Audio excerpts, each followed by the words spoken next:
How are we all doing tonight? Yeah, a little noise. I like that. Hello, everyone.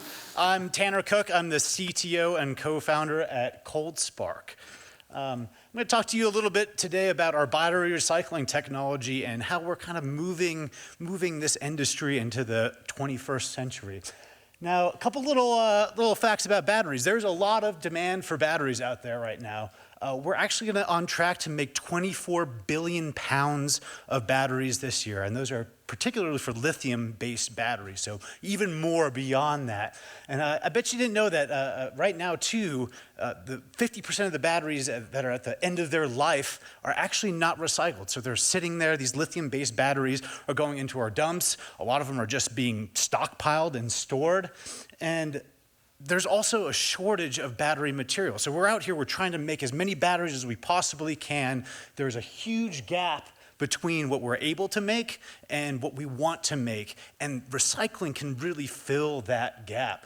Now, there's a bunch of reasons that batteries are difficult to recycle at volume. One of them, just limited recycling capacity. We haven't spun up enough facilities in order to actually recycle enough batteries. Two, diverse housings and chemistries. What constitutes like a battery changes over time. How they're built, how they're actually like put into a car and pulled out of a car really matters to how you recycle them.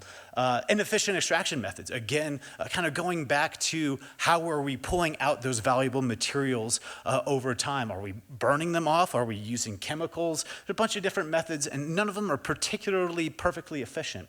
The general environmental impact. A lot of times these processes are very impactful to the environment. You're using a lot of chemicals, you're heating up batteries to high temperatures, not particularly ideal. Big one is risk of fire and explosions. So actually transporting these batteries, storing these batteries, no one really wants to do it because they catch on fire very frequently, which leads to high transportation costs. So with that, I can kind of move into the next slide. And did you know that 60% of the cost of recycling a lithium battery today actually lies in the transportation of the battery? Now, if you look at this map on the right-hand side, you can see all these facilities that can recycle your battery. And if you notice, there's Colorado in the middle there that's about 1,000 miles away from the closest one. And when you're shipping something that can catch on fire at any instant, no one really wants to do that. So they charge you through the nose for that, which opens up a big opportunity for us at ColdSpark.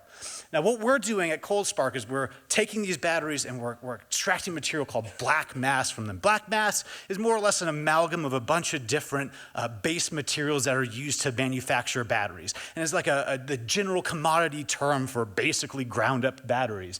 And the global demand for this material today is massive, and it's continuing to grow, and is growing along with the general battery demand.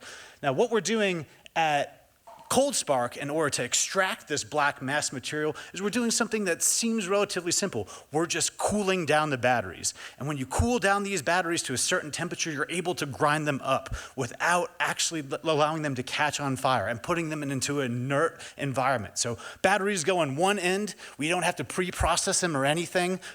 Very much, I should say. We super cool them, and out the other end comes black mass. Again, this highly valuable material with all these polymers, this nickel, these high value materials. Kind of the general advantages that we have over conventional processes. Some of those, think back to that map from a few slides ago, those are massive multi-million dollar facilities. A lot of them cost hundreds of millions, if not some billions of dollars to build these facilities. We're very cost effective at smaller scales. So we're able to do this process and process this material into this black mass at very small scale for the matter of millions of dollars to build one of our facilities. Again, the black mass too, the main advantage of it is that we can ship black mass far more easily than we can a conventional lithium battery that's at the end of its life. We're able to recover 99+% of these materials, and we're able to post-process them in order to extract some of the value later on as well. We're able to handle diverse chemistries. So depending on the battery manufacturer or where it comes from, we can put them all into our process, and with a little bit of tuning, we get a very wonderful output. We're also decentralized and sustainable and safe. A little bit about our business model.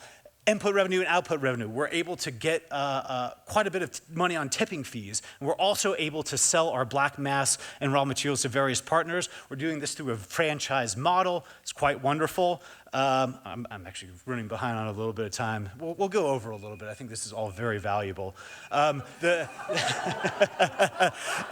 There's a huge return on investment for what we're doing. The value of black mass at $350 a ton gives us a 56% gross margin, allows us to break even on one of our facilities in 8 to 24 months. The actual current value right now, the commodity value of black mass is $4,800 per ton. It's a 77% gross margin. That is a unicorn laying golden eggs numbers.